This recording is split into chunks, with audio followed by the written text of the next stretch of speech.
Hi folks, welcome back to my little shop for a quick shaper tip. I recently got a delivery from Whitehall Tools I'm excited about, and I thought I would share it with you. A lot of people new to shapers and even some old veterans don't realize that it's entirely acceptable to use a saw blade in the shaper or spindle molder. This is a 140mm by 3mm man-rated or chip limiting saw from Whitehall. This was originally designed to machine the groove that accepts the various forms of weather seal or gasket out there, but it's entirely acceptable to use this as a saw blade as well. Now, why would you use a saw blade in the shaper? Well, there's a number of different reasons, but here's one thing I will be using it for. So this is a cutoff from some simple sash work that I'm doing for the new building. This is an unheated building, so uninsulated single pane units.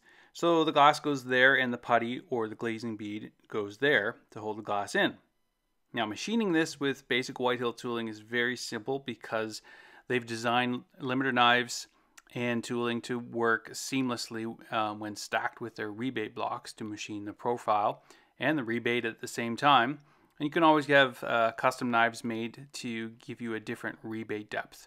But I'm going to talk more about that in detail in the upcoming window video. Now, what you can do if you're using wooden glazing beads is machine the profile on both edges of the stock and then use the saw blade to cut out the rebate and essentially make your glazing bead and the rebate at the same time.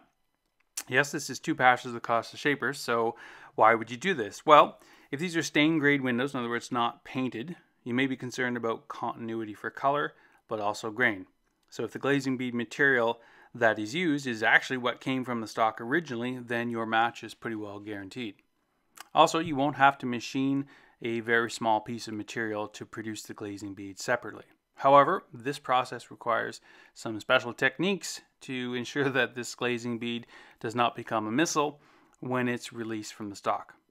So if you're interested in learning more about this, hit the like button and leave a comment, and I'll make sure to include it in the next window video. Thank you. Cheers.